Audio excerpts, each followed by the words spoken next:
Hey everybody, welcome back to my channel. This is Lisa. I'm from Life with Lisa A. To all my new subscribers, welcome. I hope you like what you see. To all my other subscribers, welcome back, guys. And I just wanted to say, for everybody out there, you just hit the notification bell, because when you hit that notification bell, you will get notified when I make a new recipe and I post that video. And I've had other people say to me, hey, I only see like 6 videos. I made almost 160 videos. You have to go somewhere above my name and where it says home, videos, playlist, about, click on videos there. You have to figure it out, but I do have a lot of videos. And today, we're going to be making a beef stew. And it's really good. You could do it in the crock pot, or you could do it on the stovetop. But either way, it's short. Well, I shouldn't say short. It's quick and it's easy. And it's really yummy. Guys, let's get started with the beef stew. Now listen, there's different variations of beef stews we all make. I have a lot more than just this basic, simple recipe. I do one with beer, I do one with coffee, just like I do with chili. With the chili, I do a little cinnamon and a little unsweetened chocolate in there too. But anyway, right now, and the mushrooms are optional, it's up to you. Now listen, the more tomato sauce you put in, the more of an Italian flair you have. I make like a steak pizzaola, which is steak, fried onions, potatoes, and peppers in a tomato sauce. Okay, that's what that is. Here you could use, this is a 28-ounce can. You could use 8 ounces of tomato sauce. You could use a little less than half this can, which is, or you could use 15 ounces, which would be a little bit more than this can, or you could just use the half the can. We're going to be putting in 1 cup of a good dry white wine. If you don't want to, you could just add an extra cup of beef broth. I'm using a low sodium beef broth. You could look for a condensed beef broth, which is just a stronger flavor. I'm going to be chopping up an onion. I got 4 potatoes, 2 stalks of celery. I'm going to be using is normally 4 carrots, but these are so gigantic. I'm not using 4. These are really, really big. I'm going to probably be using 2 or 3. I have 4 slices of bacon. You could use 3 slices of bacon. Okay. I'm using 4 cloves of garlic. You could use 2 cloves of garlic. I put salt and pepper. I definitely seasoned my flour with salt and pepper, because this is what's going on the outside of the meat. And I did throw a little onion powder and garlic powder in here. Also going to season my meat. You want 2 pounds of a lean beef, or in this instance, I'm using chuck. It's up to you. You could use chuck or lean beef, but 2 pounds. I'm going to trim some of the fat off. And I'm going to definitely season my meat with salt, pepper, a little bit of onion powder, and some garlic powder. And then when we make the sauce, we're going to be using 1 bay leaf, a little pinch of thyme. You can use the leaf or the ground. It's up to you. And one other thing, this definitely could be made in a crock pot. How you do it in the crock pot, you throw all your vegetables, you throw your celery, you throw your potatoes, you throw your carrots. If you're using mushrooms, you throw them in the bottom of a crock pot. But you do have to fry your meat, because we're going to be, you have to fry your bacon. The fat from the bacon is what we're going to be cooking our meat in. Okay? So, you would throw all your vegetables, other than your onion and your other than your onion and your garlic, into the crock pot. You're going to cook your, either way, we're going to be cooking our bacon. We're going to be putting our chopped up, cube-sized, bite-sized pieces of stew meat we're going to be making into our flour mixture. And we're going to be then taking that and frying it in the fat from the bacon. And then at that point, again, if you're using the crock pot, you're going to layer your cooked fried meat on top of your vegetables. You're going to take that bacon, you're going to put it on top of your meat, and then you're going to saute your onion with the garlic. Then you're going to throw that on top of your meat, and then you're going to throw in your wine and your tomato sauce and your beef broth, and you're going to cook that on low for 8 hours or on high for 4 hours. But we're doing it on top of the stove top today. I'm just going to peel the potatoes, wash them, slice them all into bite-sized pieces. Guys, just for anyone who doesn't have a potato peeler or a carrot peeler at home, it's okay. I take a carrot, I take a knife, and I just shred against it like that. And that takes your skin off. But now I'm going to go clean my bowl out. Guys, I'm cutting my carrots on the bias, on an angle, and like little bite-sized pieces. Remember, this has to cook and cook down, so I'm not cooking them beforehand or pour boil in them. Okay? And when it gets really to the thick end, I'm going to cut this in half and then cut it. I already cut it in half. I'm cutting it in half again because I didn't like the size of the chunks. Okay, because remember, you're putting this in your mouth with everything else and you just don't want to taste carrot. So I want to make them yet a little smaller. This is what I do. I'm just going to keep this the stalk of celery, slice it down like this. Okay, I don't cut all the way back here. I keep it together. And it's just going to make chopping easier. And again, this is according to the size you want. I may cut my carrots a little bit smaller, but this is what I need to do. Okay. This is what it looks like. And I actually held back a little piece of carrot. I only used 2 out of the 4 because they were huge. If you have normal sized carrots, like a Bugs Bunny sized carrot, that's not on steroids, you could use 4. But mine are so big, and I have to be careful because when you cook with carrots, they make whatever you're cooking sweeter. So, I mean, I don't want to put too much in. So, anyway, that's that. And out of the potatoes, I may just use 3. I mean, they're really big potatoes. I'm using russet, like Idaho potatoes. So, I think I'll use 3. You can leave your potato as big as small as you want. Okay. I'll show you just in here. Like that. You want to definitely know you're biting into a potato. This can be left a little chunky because, you know, so I'm leaving them a little bit on the bigger side, but still small enough to cook through. I put water in with my potatoes, which happen to be with the carrots and the celery, just so they don't brown. I'm going to salt the water a little bit to have some salt penetrating here, just like that. You got to salt it. And this is ready for when we need to dump it into our mix. Guys, here I have 4 slices of bacon. You could use 3, but there's 5 in the pan because I'm making 1 slice for Ruffles.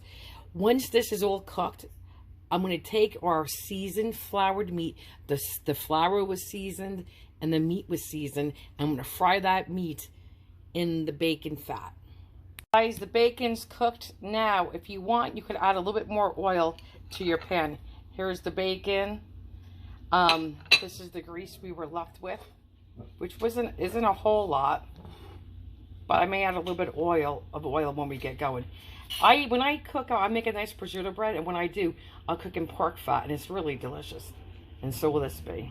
I apologize for the ladies and gentlemen at home that know how to chop an onion. This is for the people that don't know how to chop an onion. I just take an onion, I peel it, I cut it down the middle. I'm not going to touch this end. I'm going to make little slices on top of the onion, just like this. As thin, as thick as you want. Okay. Then we're going to go in horizontally. So I'm going to do it 1 time straight across. And then I don't go straight back, so I don't want to cut it. And then you just go straight down. I'm trying to do this so you can see. Straight down like this. And you'll be left with nice little chops like this. Okay, just like this. That's how you chop an onion. Guys, in here I poured 1 cup of the burgundy or red wine, a good drinking one, and 1 cup of beef stock. It's up to you, the combination. You could do 1.5 cups of beef broth to half a cup of wine. So, okay. Or don't use any wine at all. It's up to you. Guys, here is the meat I cut. I'm going to season this with salt and pepper and a little bit of onion powder and garlic powder. Okay, guys, here's the black pepper. I'm going to sprinkle some black pepper on. Okay, salt. And again, rule of thumb, usually it's a teaspoon per pound, but I'm not doing that. But we are going to salt this heavy. You need to salt your meat, guys. A little onion powder. And a little garlic powder.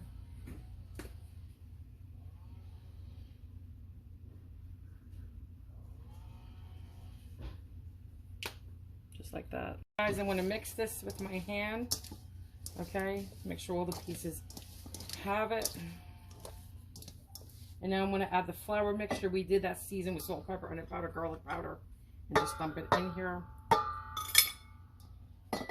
And coat all my pieces of beef. When I fry it in the frying pan, it's okay if you have to do it in 2 layers. Just like this is what you want. Okay.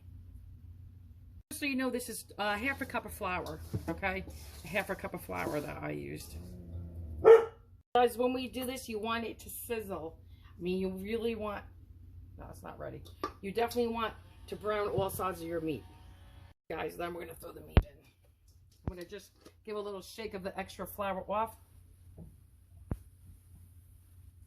going to try to put them as much in a single layer as I can. Okay. I hate cleaning up grease splatters. Okay, guys. You know what? For you at home, you don't crowd your pan. I'm going to be crowding my pan. Okay, so you do yours in a nice little layer. And when you crowd your pan like I'm doing right now, it's uneven cooking. But I just hate the fact of doing it again. I'm going to have to add a little vegetable oil to this. I have a plate ready. So when these are cooked, whichever ones get cooked first, I'll just take out of the pan and put them on a plate to get ready. Now, after these cook, you have 2 options. You can either keep the meat in the pan, put your onion in for like a couple of minutes, and then throw your garlic in. Okay, and cook that for like a minute or so. Or you could take your meat out and cook the onion and the garlic that way. I don't know which way I'm going to do it today. Probably, I'll cook it separate. If I said this is over, not even a medium, well, it's a medium high, but more for the high side. Okay, I'm just going to sit here and rotate them, each and every one by themselves. If you want, by all means, you can take a spoon in like that, mix it all together, and keep doing it, because eventually you will get little pieces. But, okay, that's it. Okay, guys, let's zoom in real quick. I'll check this piece here. It's so tender already. That's good. Oops, where are you? That's good. Okay? That's what I want. Look for another nice little brown piece.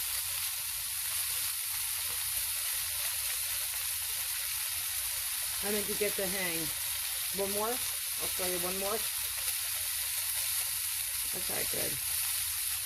Just like that. Smells amazing. I'm going to do that to all my beef pieces. This is how my videos get so long. This is really good if you want to make beef tips. You do butter and garlic. Oh my God, it is so delicious. You could do bourbon. This way, add a little bourbon. There's so many different combinations. Another day will be a recipe like that. Guys, here's some of the more meat we're cooking. Oops, sorry about that. Okay, and here's some of the meat I already took out. Nice and brown and juicy. Tender too already, very tender. So I'm going to finish this off, and then I'll show you about the onions and the garlic. That's next. Guys, now we're going to add the onion to the same pan. And again, this is what we're saying. If you want, you can leave your meat in the pan. I'd like to take mine out. You use as much onion as you want. This is one large onion. Okay. I'm definitely going to season this with salt and pepper. Onions cook down, and I like onions. So here's our pepper. Here's some salt. Okay. And salt makes them, helps them sweat a little bit. So this is all I'm going to do. I did add a little bit of vegetable oil, just a little bit. I want these onions to have a little bit of color on them. That's, you know, when it gets caramelized a little bit, that's where your flavor is. And when I make French onion soup, I caramelize the heck out of those onions. And then instead of doing individual cups, I'll make a big casserole of it. and it's so much easier. And I melt either Gruyere cheese or Swiss, depending on, you know, who wants what. So we're just going to cook these for a couple more minutes. I'm going to put my garlic right here. I want to maybe put a little bit of oil on them. And again, your garlic, you could use as much or as little as you want. I used 4 cloves. Again, you could use 2. And I was just saying to Ken, I may just do 2 cooking videos or baking videos a week. Maybe 3 if I include a Saturday sit down to catch up with you guys. I don't know. And other than during the holiday season, because I have a lot of cooking to do then I may put out more videos. We'll see. I haven't decided. And when we just want this a little golden color, the garlic a little toasty. We don't want to brown it because it definitely will get bitter, and that's no fun for your recipe. So, don't want this to burn. Want to keep this going too. This is the color we're looking for. That's what we're looking for.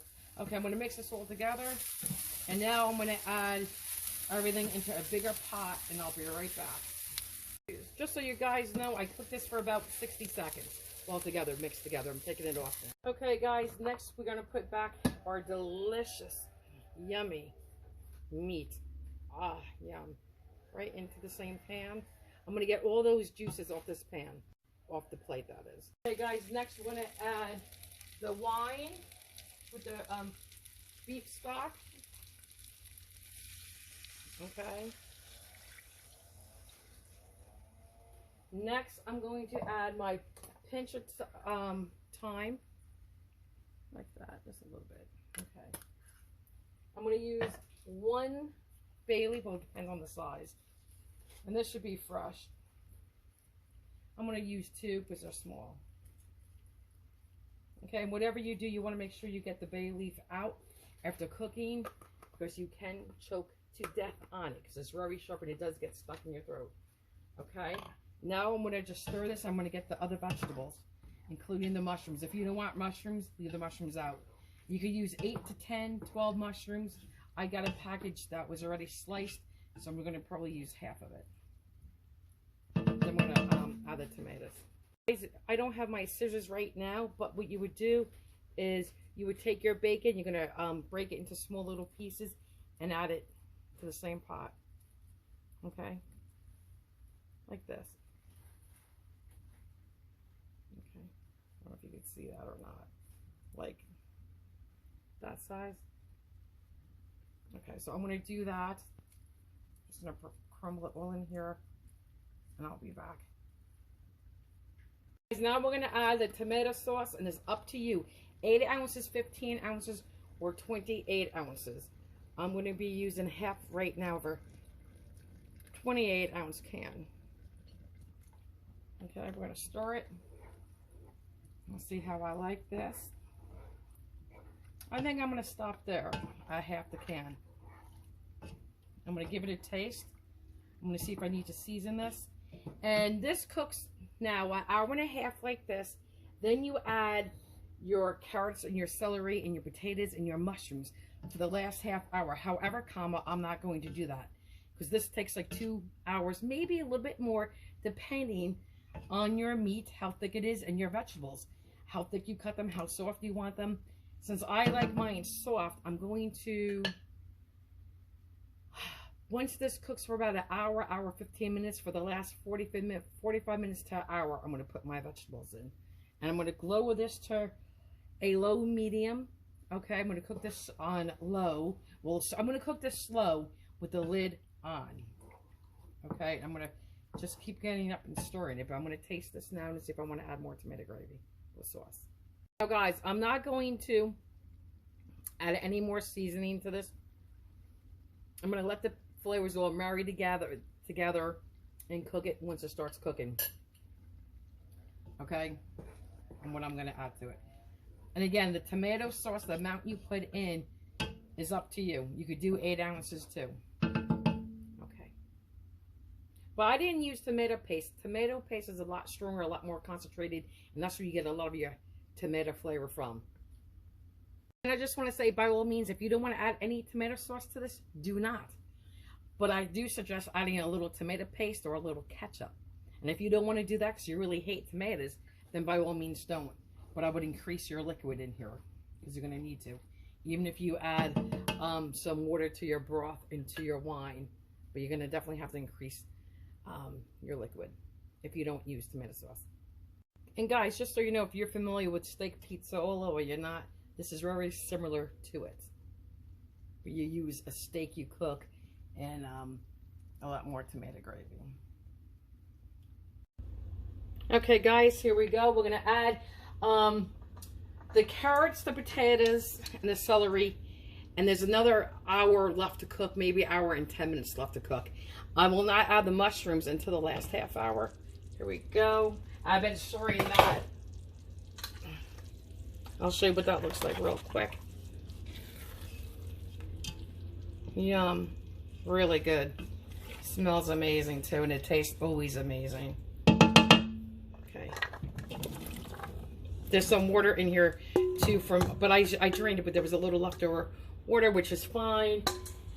And potatoes contain water. So now we're just going to stir this all in like this. And I'll be back. And by all means, if you wanted to add string beans or corn or peas or anything else you want to this, parsnip, some people put turnip in, sweet potato, it's up to you. A mix of your potatoes. Guys, and if I have to, because I didn't use the whole can today of tomato sauce, if I have to, I will add a little water or a little beef stock. I won't add any more wine because I think, I just want to say, guys, if you're in a rush and you want to throw dinner on the table early, you could parboil your vegetables in a little pot of water and give them a really good jump start. And then throw them in here. Okay, guys, we're taking the lid off. Now, I added, well, first of all, you can see this, it loosened up a little bit. That's because, you know what, the potatoes released water. And I had this, the carrots and everything sitting in water. Celery has water.